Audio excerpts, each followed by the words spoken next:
Ó Jesus, nós te rendemos toda a honra e toda a glória, Senhor Jesus. Cremos, Senhor Jesus, que não há outro como o Senhor, Pai. Nessa noite nós nos rendemos à Tua presença, queremos ser cheios da Tua presença. Queremos ser cheios da Sua glória, Jesus. E os nossos corações estão abertos, Senhor, nessa noite, para receber do Senhor tudo aquilo que o Senhor preparou para nós. Nós queremos desfrutar, Senhor, nessa noite da Sua bondade, da Sua graça. Nós declaramos nessa noite, Jesus, que o Senhor já está passeando no nosso meio. Nós declaramos, Senhor Jesus, que o Senhor já está trazendo salvação nas Suas asas no nosso meio. O Senhor está no nosso meio, o Senhor está dentro de nós, porque a igreja do Senhor está reunida no Seu nome. E só o Seu nome tem poder, ó Senhor Jesus, de operar o sobrenatural. E por isso que nessa noite nós abrimos o nosso coração e nós declaramos: Jesus, enche-nos com a Tua presença nessa noite.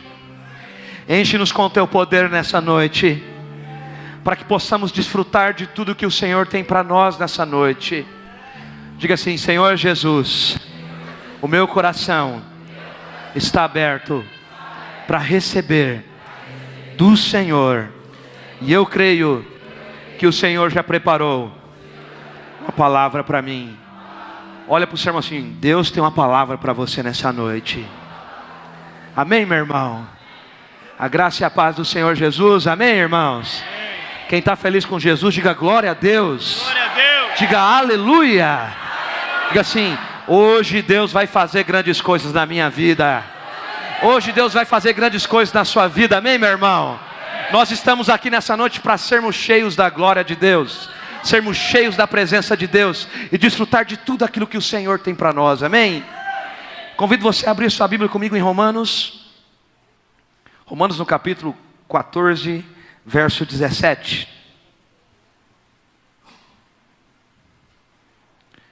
Romanos 14, verso 17.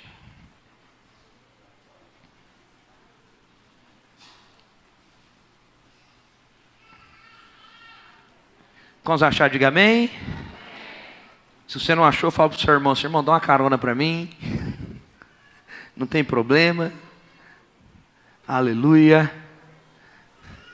Romanos capítulo 14, verso 17. A palavra do Senhor nos diz assim. Só avisando os líderes que até no final do culto o esboço está pronto, tá, irmãos? Nós tivemos um encontro aí, então fiquem em paz. Romanos capítulo 14, verso 17. A palavra do Senhor nos diz assim: porque o reino de Deus não é comida nem bebida, mas justiça e paz e alegria no Espírito Santo. Diga comigo assim: o reino de Deus é justiça, paz e alegria no Espírito Santo. Fala para o seu irmão assim: Deus te chamou para você ser alegre. Porque isso é uma promessa do reino de Deus para nós. Porque o reino de Deus é justiça, paz e alegria no Espírito Santo. Amém, irmãos? Então, a Escritura declara que o reino de Deus é justiça, é paz, é alegria. Então isso significa um grande sinal de quando nós pregamos o Evangelho corretamente. Nós vamos sentir alegria, paz ao receber a palavra de Deus. Amém, irmãos? Quando você ouve a palavra de Cristo, o que vai ser gerado no seu coração é justiça. Mas pastor Marcelo, qual é essa justiça? Não é a justiça pelas nossas obras, pelas nossas obediências. Não é a justiça baseada no seu merecimento. A palavra do Senhor diz no Novo Testamento que são mencionadas dois tipos de justiça. Em Filipenses, no capítulo 3, no verso 9, Paulo diz assim que nós temos que ser achado em Cristo sem justiça própria. Diga assim: eu tenho que ser achado em Cristo, não tendo justiça própria. Porque, irmãos, a palavra do Senhor diz que a justiça própria procede da lei. Então, a justiça própria é aquilo que não procede da fé. A justiça própria é você fazer algo e se achar justo por aquilo que você fez. Mas a palavra do Senhor é relevante e diz que nós temos que se achegar ao Senhor sem justiça própria. A palavra do Senhor diz que nós temos que chegar diante de Cristo com a justiça que é baseada na fé. Qual fé, irmãos? A fé em Cristo. A justiça que nós temos que desfrutar é da justiça de Cristo. É da justiça que procede de Deus. É a justiça que vem do Filho de Deus. Então, quando o Senhor Jesus disse que nós devemos buscar o reino de Deus e a sua justiça, Ele estava se referindo a esse tipo de justiça. A justiça que procede da fé. A justiça de Deus. A justiça baseada na fé. Por isso que a palavra do Senhor diz em Mateus 6,33: mas buscai primeiramente o reino de Deus e a sua justiça, e as demais coisas serão acrescentadas. Sabe, meu irmão, a justiça que você tem que buscar de Deus é a justiça de Cristo. Pastor, mas qual é a justiça de Cristo? A justiça que Ele me fez justo nele. Eu quero dizer para você, você é justo em Cristo Jesus. Fala para o seu irmão, você é justo.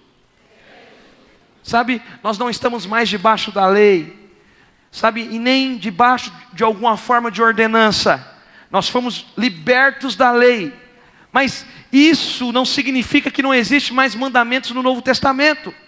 Certamente eles existem, mas os mandamentos da lei é como se o Senhor dissesse que Ele está ordenando o faminto que coma.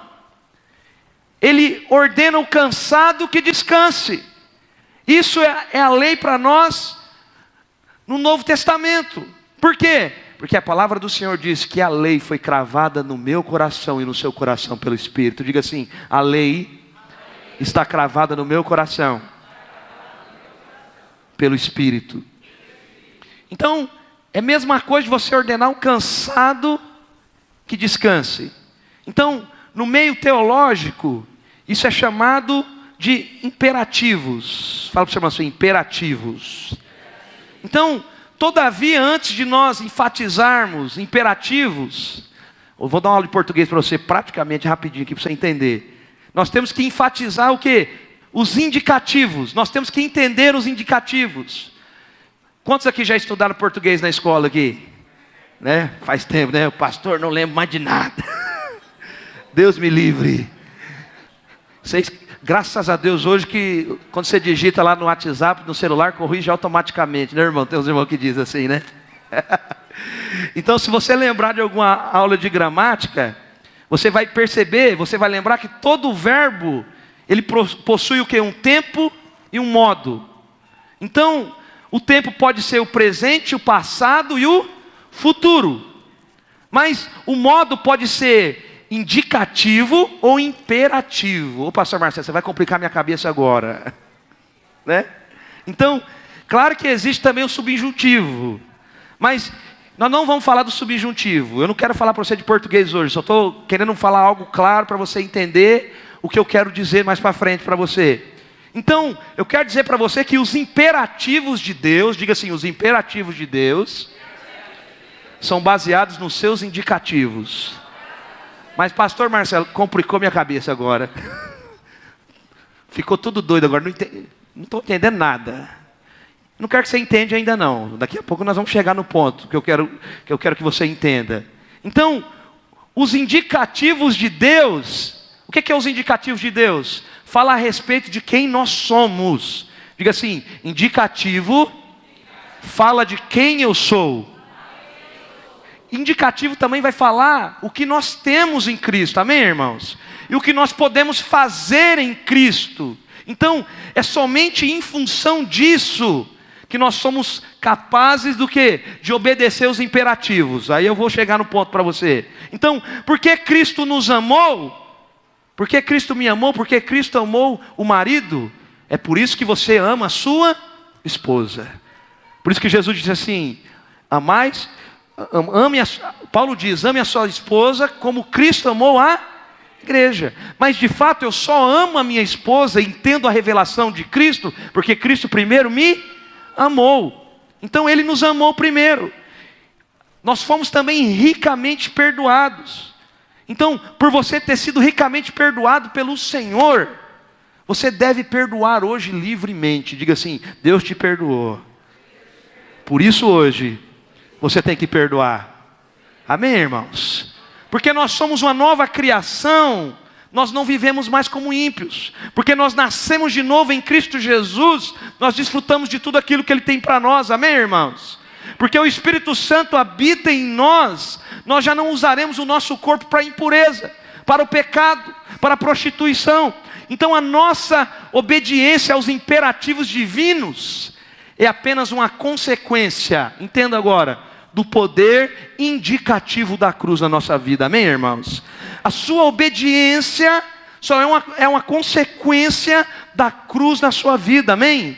É uma consequência de você ver a cruz refletindo na sua vida. Então nós precisamos crer e confessar que nós fomos feitos justiças de Deus em Cristo. Diga assim: eu sou justo em Cristo. Fala para o seu irmão: se você foi feito justiça de Deus em Cristo. Então essa é a verdade para nós. Então mandamento, irmão, no Novo Testamento são para os ímpios. Por quê? Porque os mandamentos já foram cravados no nosso coração e no nosso espírito pelo Espírito de Deus, amém, irmãos? Então a pessoa vai ler para entender o mandamento, para entender a lei. Por quê? Porque ainda ele não tem a noção do que é pecado, ele não tem a noção do que é o certo, do que é o errado. Então por esse motivo, o mandamento tem que ser para quem? Para o ímpio. Então você, quando desfruta da nova aliança, não é mais um mandamento para você, é um prazer gerado pelo Espírito de Deus em você, amém, irmãos? Então nós precisamos apenas crer na verdade da palavra de Deus. Diga para o seu irmão assim: você precisa crer na verdade da palavra de Deus. Por isso que a palavra do Senhor diz em 2 Tessalonicenses 1,9: os quais por castigo padecerão em eterna perdição, longe da face do Senhor e da sua glória e do seu poder. Na verdade, esse é o futuro, essa é a direção para quem não foi alcançado pela graça de Deus, para quem não teve os seus pecados perdoados em Cristo Jesus. Na verdade, não aceitou o pagamento. Os pecados perdoados foram porque o Senhor perdoou todos, amém, irmãos? Mas a pessoa não aceitou o pagamento, que é Cristo. Então não é impossível crer na coisa certa e não viver da maneira certa. Então eu sempre tenho dito que a nossa conduta é sempre o resultado de uma crença errada que nós temos. As nossas atitudes é apenas a consequência de uma mentalidade errada que nós temos.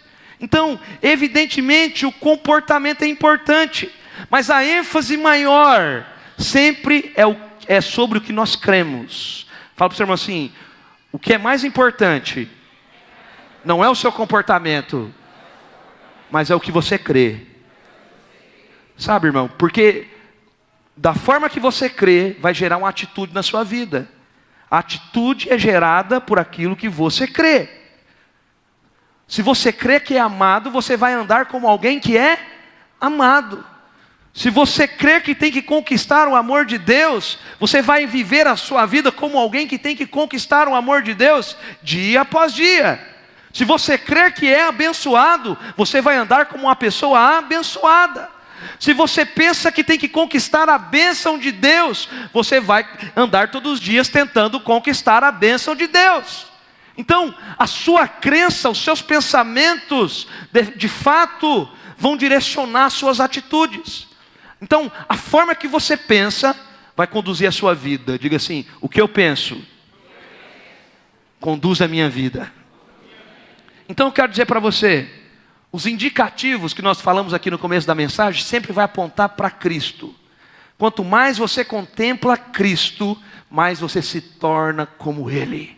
Quanto mais você vê a Cristo, mais parecido com Ele você vai estar.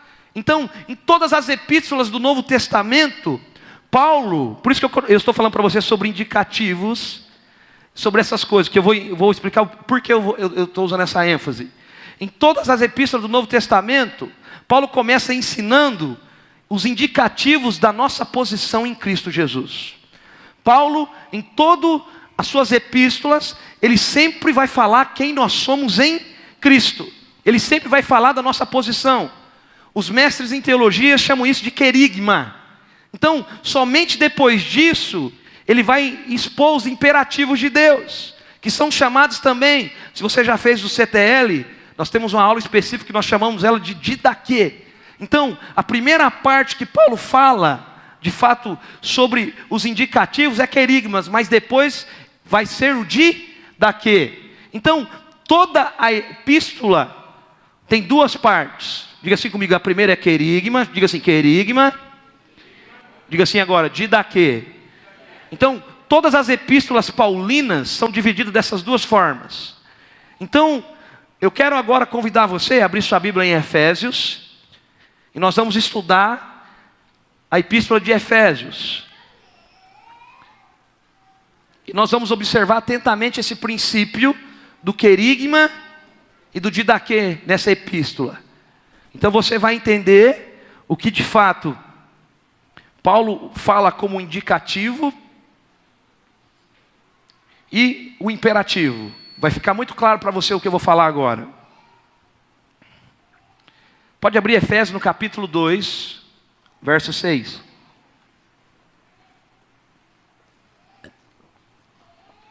Quando achar, diga amém. Efésios 2, 6. Um dos irmãos, Bruno, traz uma cadeira para mim daquelas pretas aqui em cima, fazendo um favor para mim. A palavra do Senhor diz em Efésios no capítulo 2, verso 6. E nos ressuscitou juntamente com Ele, e nos fez assentar nos lugares celestiais em Cristo Jesus. Amém, irmãos? Então, nós vamos dividir essa epístola de Efésios em duas partes. Então, eu quero falar para você de três coisas. São três palavras. Eu quero falar para você hoje de senta, anda e permanece. E fala para o seu irmão assim, senta, anda e permanece. Então, nós vamos começar agora aqui em Efésios no capítulo 2, verso 6. A palavra do Senhor diz assim, e nos ressuscitou juntamente com Ele e nos fez assentar. Então a primeira palavra que eu quero falar para você é o sentar. Então o sentar aqui nessa epístola de Efésios, essa primeira parte que nós vamos dividir entre o capítulo 1 ao capítulo 3, nós vamos ter a revelação do querigma de Deus para nós. Então, pastor, o que é o querigma? Então, nós temos que de fato, primeiramente, ter essa revelação no nosso coração. Então essa primeira parte de Efésios, do capítulo 1 ao 3, a palavra-chave, como eu já te falei, é senta. Então, nós estamos assentados com Cristo nos lugares celestes, amém, irmãos? Então, estar assentado significa que tudo já está terminado. Fala assim, assentar é uma posição de descanso. Então, como tudo está terminado, eu posso sentar e descansar. Por quê? Porque o Senhor Jesus na cruz disse o quê? Está consumado. Então esse é o querigma de Deus. Então eu quero dizer para você, antes de você andar em Cristo, você tem que se assentar em Cristo. Amém, irmãos? Primeiro você tem que sentar. Fala para o seu irmão, senta. Fala, senta. Mas qual que é o problema? Sentar é essa posição de descanso. É nós de fato descansarmos na obra consumada. Então isso significa que eu sou convidado a participar de uma obra que já foi consumada há 2000 anos atrás em Cristo, amém, irmãos? Então no cristianismo nós somos convidados a participar de uma obra que já está pronta. Você foi chamado para participar de uma obra que já está pronta em Cristo, amém, irmãos? Sabe, nós fomos convidados para participar da morte e da ressurreição de Cristo Jesus. E isso nos fez justos e santos. Então, isso significa que em Cristo nós já estamos prontos. Por isso que a palavra do Senhor diz em Filipenses que aquele que começou a boa obra vai terminar a obra até nos dias de Cristo. Sabe, em Cristo nós já somos filhos de Deus, amém, irmãos? Em Cristo você já é santo, em Cristo você já é justo, em Cristo você já é habitação do Espírito Santo, você já é cordeiro do mundo em Cristo Jesus. Então, a partir desse conhecimento de quem nós somos, onde nós estamos assentados, nós podemos começar a nossa vida cristã.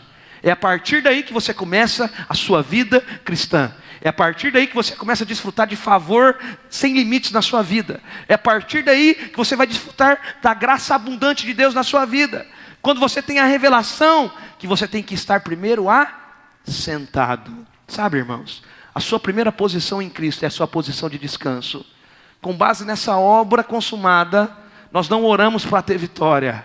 Nós não oramos, mas nós já oramos porque Cristo já venceu agora e nós podemos experimentar a vitória. Amém, irmãos? Você não ora descansando em Cristo para ter vitória. Você já ora porque você já tem a vitória em Cristo Jesus. Você pode dizer amém por isso? Amém. Diga assim: eu tenho a vitória em Cristo Jesus. Sabe, hoje eu até falei algo no encontro para os irmãos. Eu sou crente muito velho, né? Eu sou novo de idade, mas já estou 30 anos na igreja. Então, sempre quando alguém queria pedir algo para Deus, na minha época lá atrás, as pessoas falavam: você tem que ir com a cara no pó. Quem já ouviu isso? É cara no pó, mete a cara no pó que Deus vai responder. Então o que é a cara no pó? Você se humilhar. Você se humilhar. E hoje eu falei para os irmãos, na ministração do batismo com o Espírito Santo, que Jesus, Ele é uma torneira aberta sem registro. Amém, irmãos? Você crê nisso?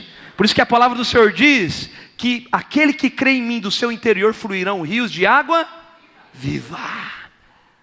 Do seu interior vai fluir rios de água viva. Sabe, a palavra do Senhor diz isso e é muito clara para nós. Mas o problema do crente, quando ele não entende a sua posição de estar assentado nos lugares celestiais, ele vai querer colocar a cara no pó. Por que ele vai querer colocar a cara no pó? Para convencer a Deus do seu problema e que ele merece a solução para aquele problema. Mas a palavra do Senhor não diz isso. A palavra do Senhor diz que Jesus disse: eis que estarei convosco todos os dias até a consumação do século. Jesus disse: se minhas palavras estiverem em vós e eu em vós, pedireis tudo o que quiseres e será feito. Por quê? Porque Jesus está dizendo para nós que Ele é uma fonte inesgotável. O problema é só um, irmão.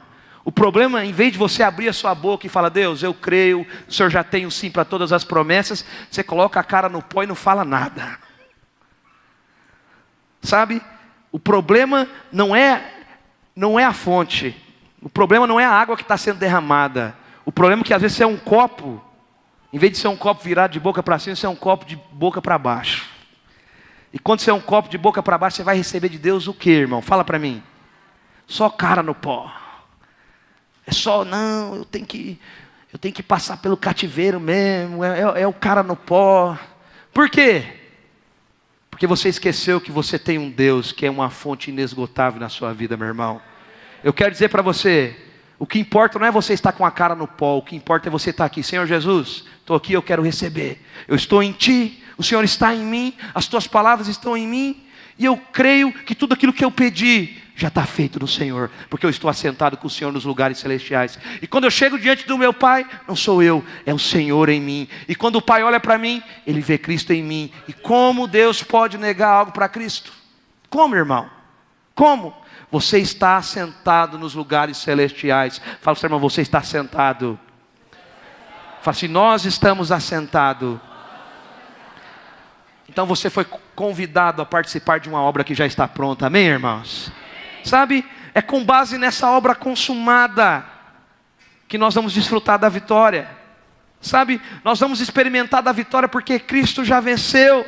É por isso que Paulo diz que nós já fomos abençoados com toda a sorte de bênçãos espirituais. Então nós começamos como abençoados e não como alguém que ainda vai receber a bênção. Fala assim: a sua vida cristã, você não corre para ser abençoado, você corre porque você já é abençoado. Você crê nisso, irmão? Diga aleluia. Nós já somos abençoados. Nós somos abençoados e nós estamos assentados com Cristo nas regiões celestes. Ele já nos abençoou com todas. Fala para o seu irmão: é todas, irmão. Fala assim: todas as bênçãos espirituais. Você pode dizer aleluia? Então, Jesus, Ele ofereceu um único sacrifício pelos nossos pecados. E depois de oferecer esse sacrifício na cruz, a palavra do Senhor diz que Ele se assentou à destra do Pai. E daí em diante, até que os inimigos sejam postos por debaixo dos seus pés, com uma única oferta, Ele nos aperfeiçoou e Ele nos santificou nele. Amém, irmãos?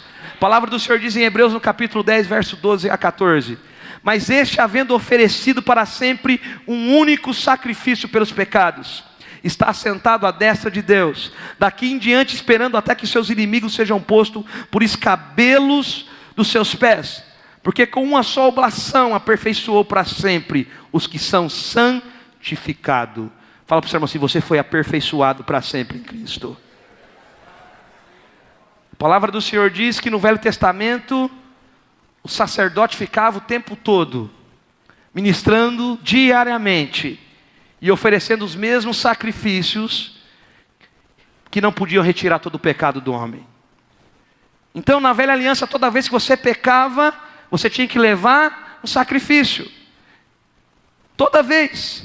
E ele ficava de pé, numa rotina, eles trocavam, eles revezavam. Por quê? Porque não era um único sacrifício, eram vários sacrifícios. Então, no tabernáculo, não havia nenhum móvel preparado para que o sacerdote se assentasse. Por quê? Porque ele não poderia descansar, porque os sacrifícios eram contínuos. Então, não havia nenhuma cadeira para ele se assentar e descansar. Então é assim, a obra do sacerdote era uma obra que não era terminada, não era uma obra consumada. Então, sempre que alguém pecava, a pessoa levava o sacrifício para o sacerdote, o animal para o sacerdote, e ele sacrificava. É isso que acontecia em Israel. Mas a obra do Senhor Jesus foi consumada na cruz, amém, meu irmão? Sabe? Por isso ele se assentou. Por isso ele se assentou. E também a palavra do Senhor diz que além de ele se assentar, ele nos fez assentar com ele. Sabe, hoje o seu lugar, você fica olhando para a terra, você vê olhando os problemas, mas o lugar que você está é no céu, porque você está sentado com Cristo. Por isso que Jesus disse que é do céu para a terra: Pai nosso que estás no céu, seja feita na terra como é. Na terra como é no... Por quê, irmão? Porque você está assentado com Cristo nas regiões celestes. Você está assentado com Jesus. Então você manda a ordem do céu para a terra. Então tem que ser na terra como é no céu. E Ele nos fez nos assentar junto com Ele. Então, assentar na Bíblia, como eu disse para você hoje, é uma posição de descanso. Então, isso significa que Ele consumou a obra, para que nós pudéssemos assentar com Ele. Eu quero dizer para você: pare de depender, meu irmão, dos seus esforços para se qualificar. Pare muitas das vezes de querer obter as bênçãos de Deus na sua vida. Eu quero dizer, você já é abençoado, amém, meu irmão? Você já é abençoado. Você está assentado com Cristo nas regiões celestes. Então esse é o querigma de Deus para você. A segunda parte de Efésios. Vamos ler Efésios no capítulo 4, verso 1.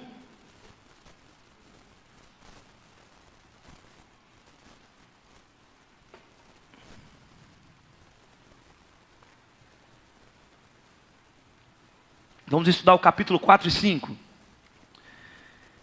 E a palavra-chave desses dois capítulos é anda. Diga comigo assim: anda. Efésios capítulo 4, verso 1. A palavra do Senhor diz assim: rogo vós, pois eu, o preso do Senhor, que andeis como é digno da vocação, como que foste chamados. Olha o que a palavra do Senhor diz aqui: que andeis. No versículo 17 do capítulo 4 também a palavra do Senhor diz: e digo isso e testifico no Senhor, para que não andeis, mas como andam também os outros gentios, na vaidade da sua mente. No versículo, capítulo 5, verso 2, 8 e 15, a palavra do Senhor diz assim: e andai em amor, como também Cristo vos amou, e se entregou a si mesmo por nós, em oferta e sacrifício a Deus, em cheiro suave. No verso 8: porque noutro tempo eras trevas, mas agora sois luz no Senhor. Olha o que a palavra do Senhor diz: andai como os filhos da luz. No verso 15: portanto, vede prudentemente como andais, não como nécios, mas como sábios. Fala para o seu irmão assim: você só consegue andar em Cristo quando primeiro você decidiu se assentar em Cristo. Você está entendendo, irmão? Você só anda porque primeiro você decidiu o quê? Se assentar. Depois que você se assentou, teve a revelação, o querigma no seu coração, entendeu que você está sentado com Ele nos lugares celestiais, é a partir daí que você pode andar como Ele anda. Por quê? Porque não é só você andando, Ele também vai estar andando com você através do Espírito dEle, amém, irmãos?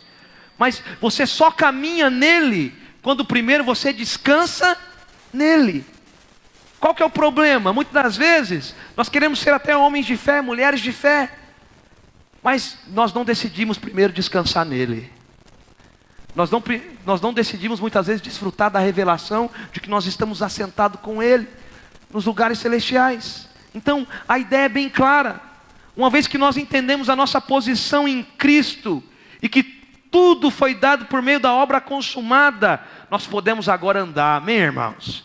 Você só pode andar porque você entende que tudo foi dado por você através da obra da cruz, amém, irmãos? E foi através da obra da cruz que hoje você pode andar. Fala para o seu irmão assim: ande através da obra da cruz. Então eu quero dizer para você, o sentar-se é a base do andar. Você só vai andar em fé quando primeiro você se assentar com Cristo e descansar nele, amém, irmãos? É somente porque nós entendemos a nossa vocação que nós somos capazes de andar de modo digno, que nós somos capazes de desfrutar de tudo que Ele tem para nós. Então, Efésios no capítulo 4, verso 25, começa com a expressão, por isso, que significa o quê? Que todas as exortações à santidade são baseadas nos versos anteriores, são baseadas no contexto. Então, Efésios 4, 25 diz assim: por isso deixai a mentira e falai a verdade, cada um com o seu próximo, porque somos membros uns dos outros. Então, a nossa santificação, antes de ser uma separação de algo, é uma separação para alguém. Você é santificado porque você foi separado para Cristo, amém, irmão? Você foi santificado porque você foi separado para ser cheio do Espírito de Deus. Então, é possível muitas das vezes a pessoa ser separada do Egito, sair do Egito, mas ainda morrer no deserto. Quantas pessoas saíram do Egito na peregrinação para Canaã? Quantos de Israel? Milhões. Mas não é porque eles saíram do Egito que eles chegaram em Canaã, porque morreram ao meio ao deserto, porque não aprenderam a descansar. Por isso que a palavra do Senhor diz em Hebreus, que aquele povo não entrou na terra prometida, não entrou em Canaã, porque eles não descansaram no Senhor, porque eles não descansaram, e por não se assentar na posição de descanso, para não desfrutar das verdades espirituais, eles não desfrutaram da terra prometida. Fala para o seu irmão assim: o Senhor te chamou para sair do Egito,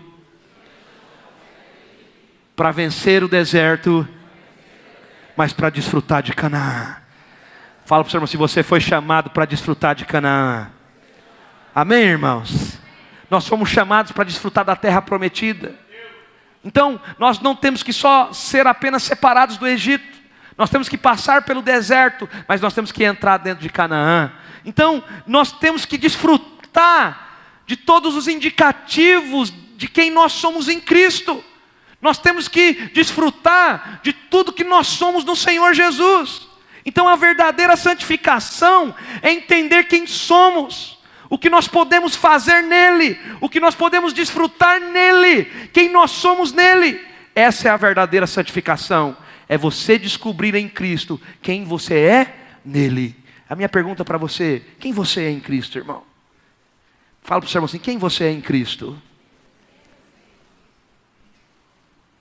Se for baseado no que você viveu hoje, no que você fez ontem, essa semana, a pessoa pode dizer que você é santo? Naquilo que você viveu? Mas em Cristo, sim ou não? Então fala assim: irmão, eu não conheço você por aquilo que você faz,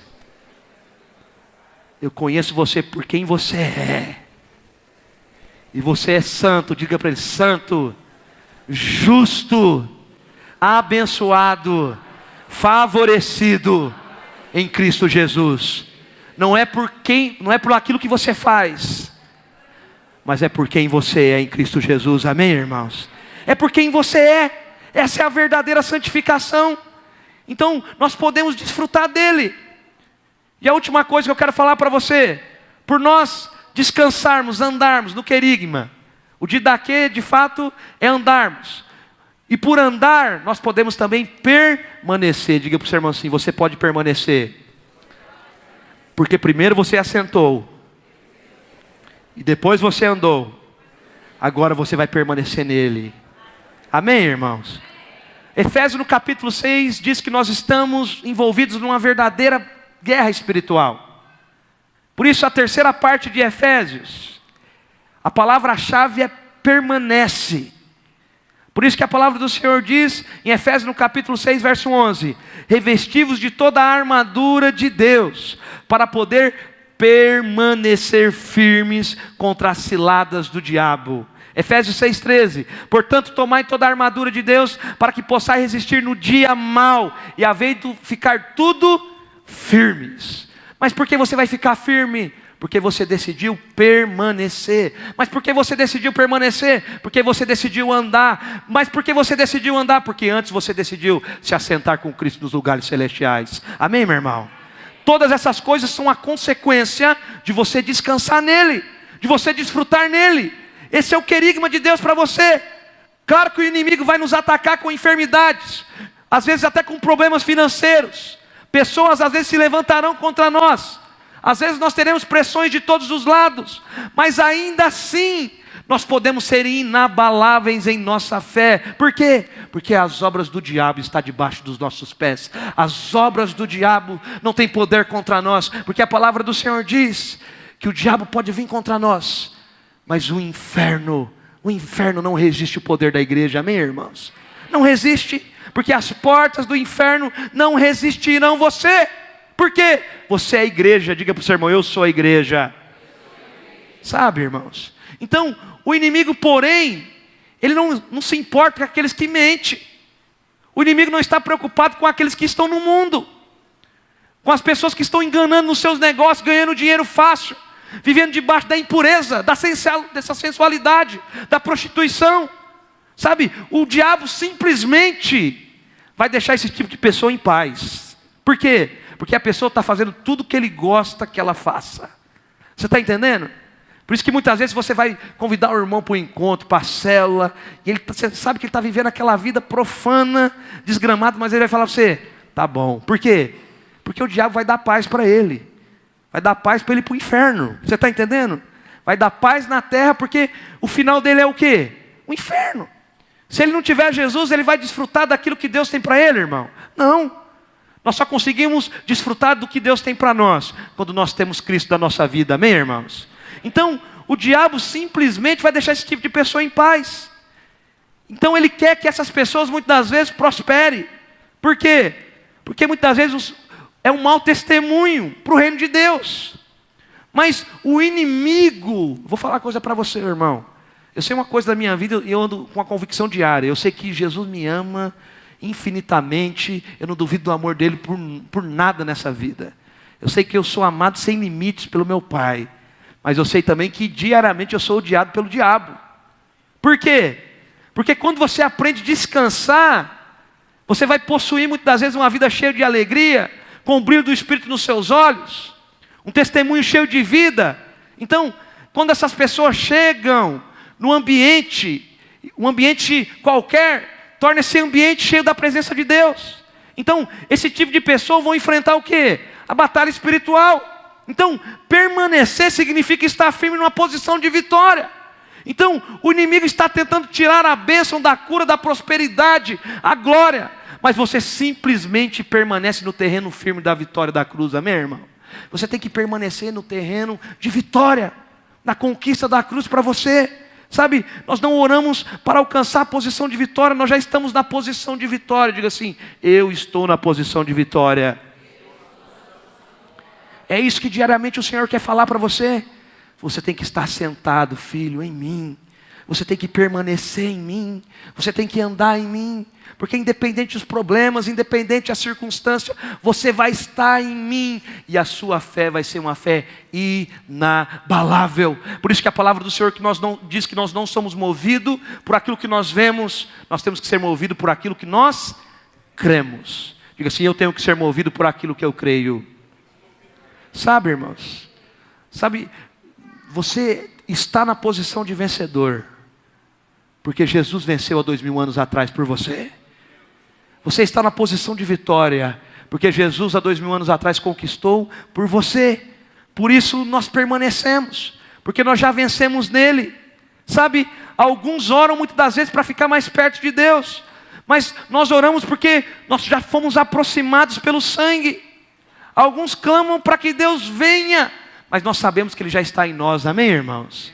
Então eu quero dizer para você hoje, mude a sua abordagem, mude a sua perspectiva, permaneça na posição que Cristo conquistou para você, permaneça na posição que Cristo chamou você. Eu quero dizer para você, independente das lutas que você está passando na sua vida hoje, independente dos problemas que você está passando hoje, independente das frustrações que você tem vivenciado hoje, essa não é a sua posição. A sua posição é estar assentado com Cristo nas regiões celestes. A sua posição é estar assentado com o Senhor nas regiões celestes. A sua posição é para que você venha desfrutar de vitória.